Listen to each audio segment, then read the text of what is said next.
What's up, guys? In this video we are going to be talking about, is what you want actually what you need?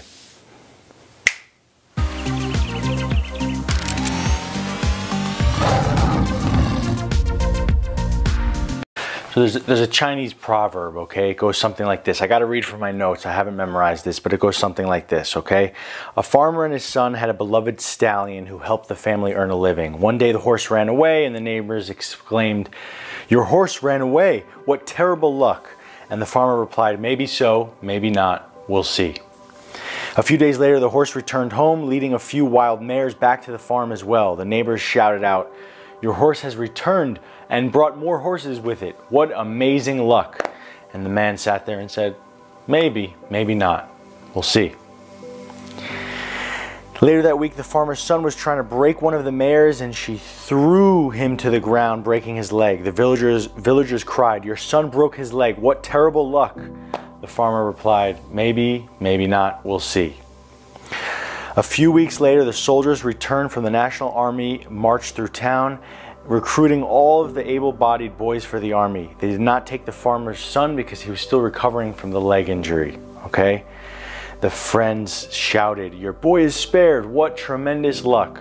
The farmer replied, "Maybe, maybe not. We'll see." So there's a lot of different versions of this, okay? But the gist of this is maybe, maybe not. We'll see. We have these minds that tell us what we want, and our thoughts and our desires are ruling the show as far as what we think we want, what we think we need, what needs to happen, what good news is versus what bad news is. When we look at the grand tapestry of life, we really are able to see that there's really it's really rare that something is really bad news, you know? And if I look at along my healing journey, probably thousands of times I've said, I fucked up, I made this mistake, I made that mistake, I shouldn't have done that, I had a setback because of this poor decision. Every single time I have a bad setback, or I over detox, this is more specifically going back a couple years back, or I lose my homeostasis, or I lose my center, or my you know, whatever the situation may be, I find myself beating myself up over a decision and convincing myself that it's bad news and that I've lost progress. But the truth is that all of those situations have had some sort of positive branch growing off of it. Whether it introduced me to a whole new field, or whether it opened up a whole new window or a whole new door of some type of other healing modality, or it created a pursuit of research that opened the door to something else. Or I learned something about my body, about myself. So similarly, you know, outside of the healing path, when we think about our jobs or our relationships or all of these things that we grasp onto, or a client that we may want, etc., when we grasp onto these things and losing them immediately means bad news, or that something's wrong or something didn't happen. But the truth is that maybe it's good news, maybe it's not good news, who knows, let's see.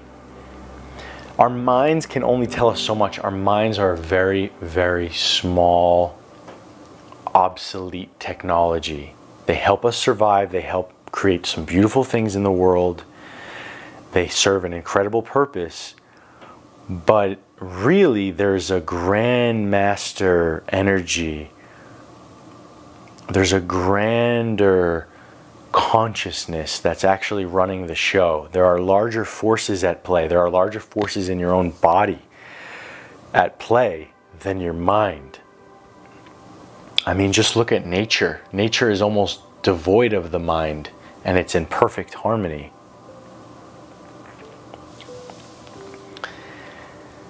So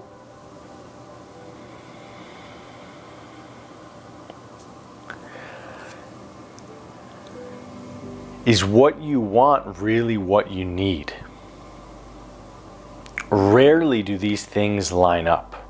When they line up, and when everything that comes your way, you could see how you really actually needed that, especially the bad news, that's when you're living harmoniously with your purpose, with your, with pure consciousness. When you're able to just let things, almost like Aikido, the martial art where you're just flowing, like wata, like Bruce Lee says, where you just flow with whatever comes your way. Now, of course, it's easier said than done. It's a daily ritual practice because we're always latching on to things that we want and need and desire. But with everything that comes your way that's seemingly bad news, a new opportunity, a new branch is growing from that tree. Okay? A positive and a negative charge in every single atom. And this helps reduce stress, of course, but it also helps to create a harmonious balance inside of yourself. You become magnetic to that which you want when you give up that graspiness towards it. Everyone can, on some level, feel when someone is really grasping for something. It's very unattractive when you're a man on a date and you need to make that date happen, right? You need to make that date happen. Or if you're selling something on the phone and you need to make it happen. People don't respond well to this energy. There's no void that's created.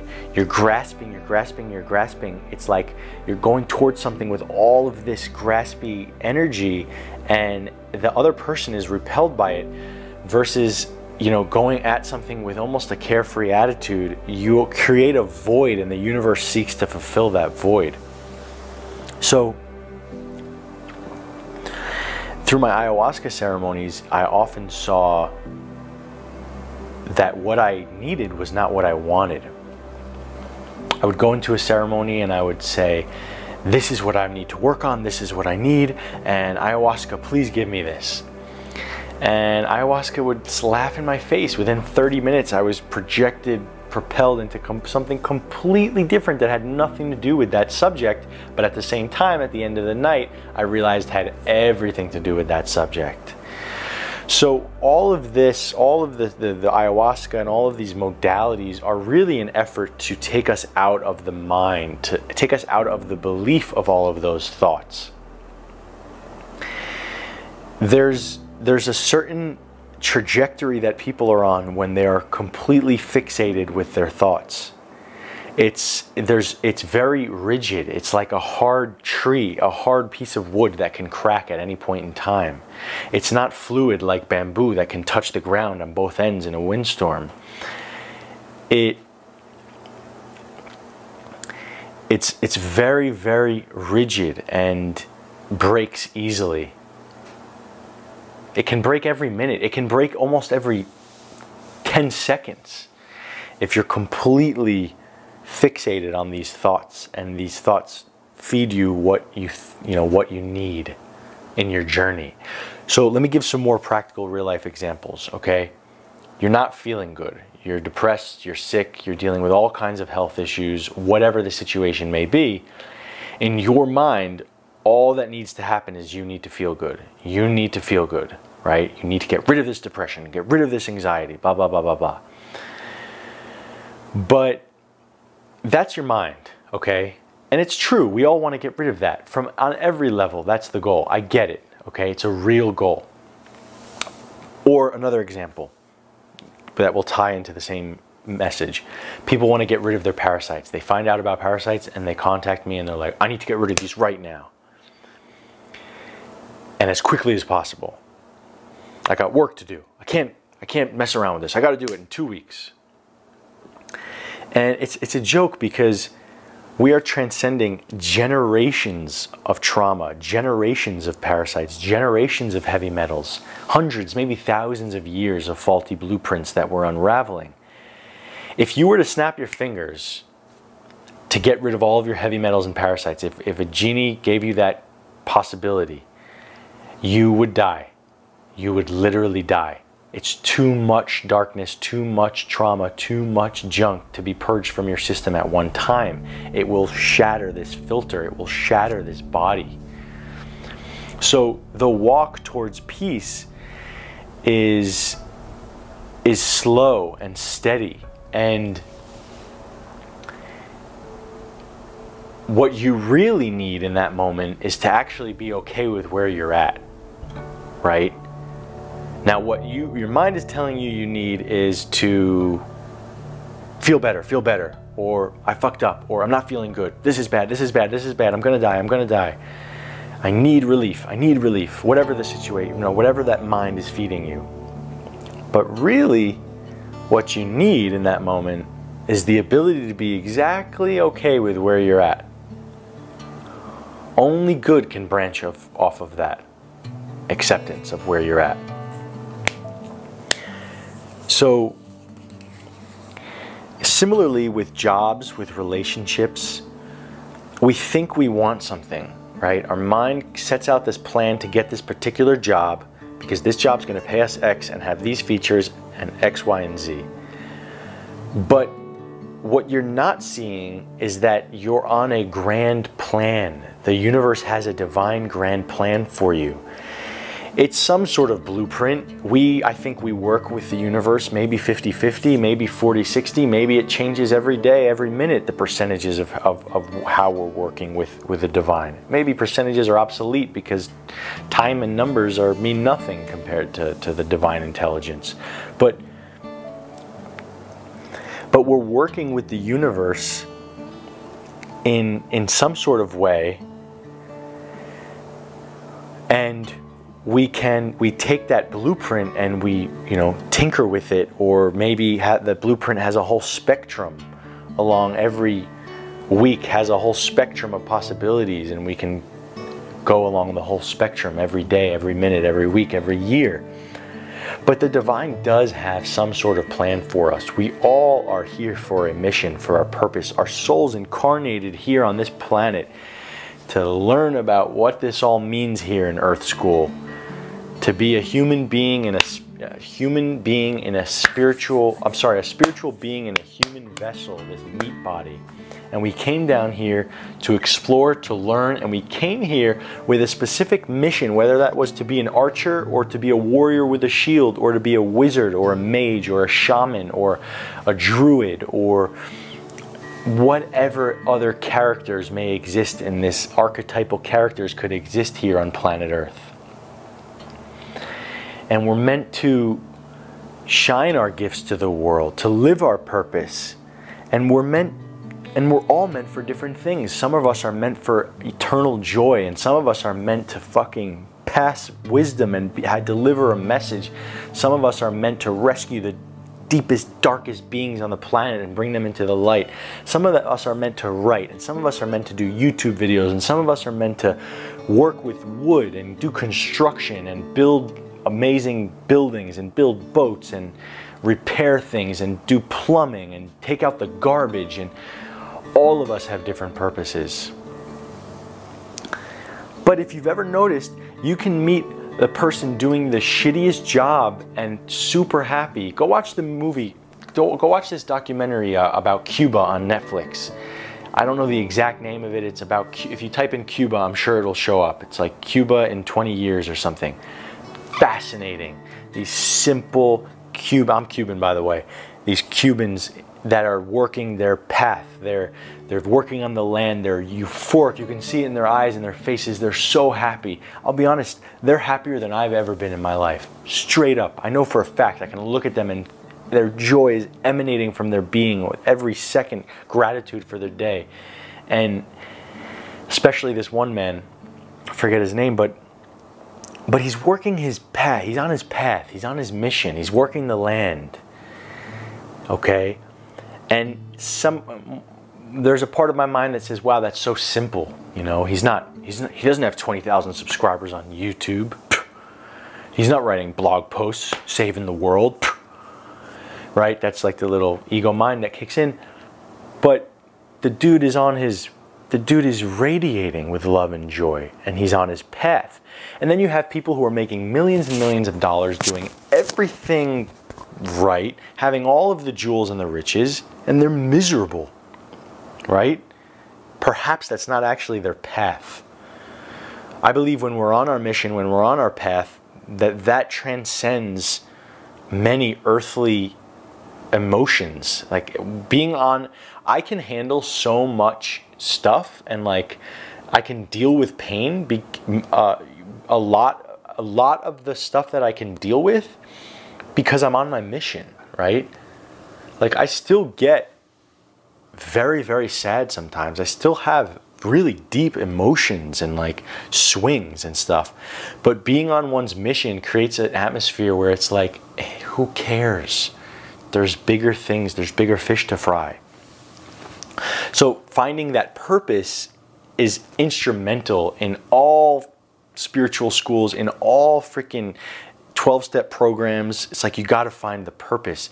In the book As a Man Thinketh, or is it no, it's the book about the Holocaust by Viktor Frankl. Okay, it's a freaking amazing book. You should definitely read it. And he says that a man can withstand any how with a why. He can withstand anything if he has a why, if he has a purpose. And that may not be the exact quote. But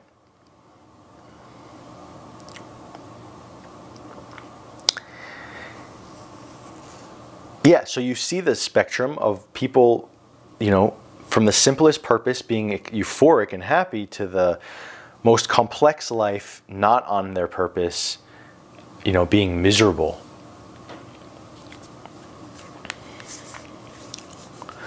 So how am I going to tie this all back in? It's a little bit of a rant.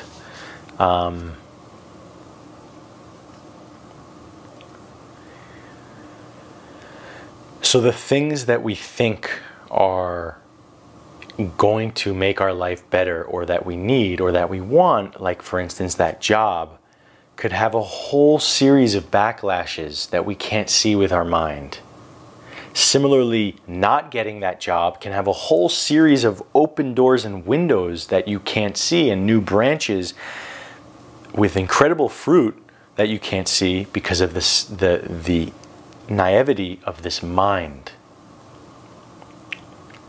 There's a bigger path here at play, and when you can learn to be in harmony with that path and listen for the signs and the signals that the universe is offering you, then you'll have much less stress and you'll be much less graspy towards those things.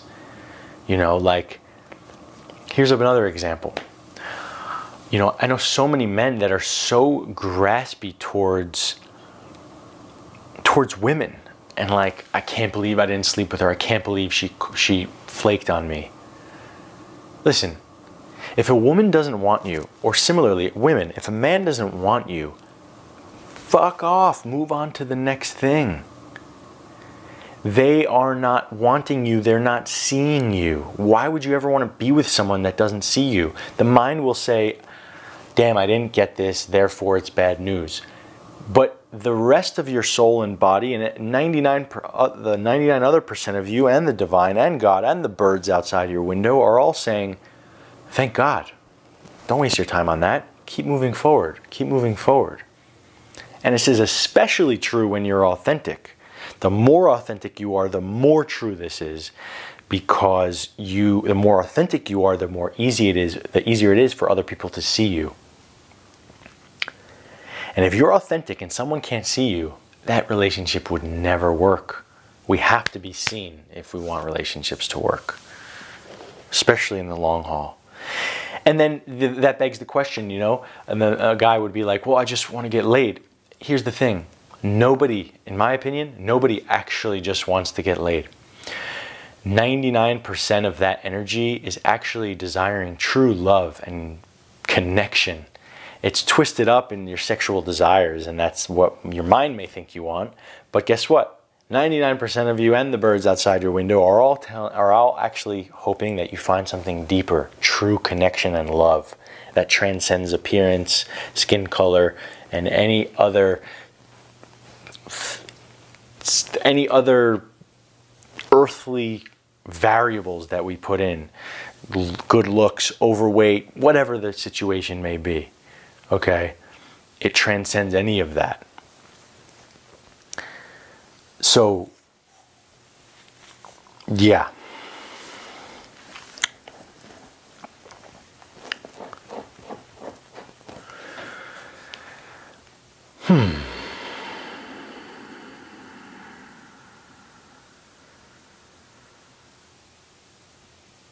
I think that's all. That's all she wrote. What you need is not necessarily what you want.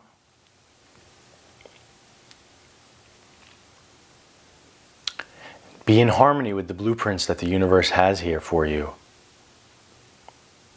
When something doesn't go your way, maybe it's good news, maybe it's bad news. We'll see. Summer in the hills, those hazy days I do remember. We were running still, had the whole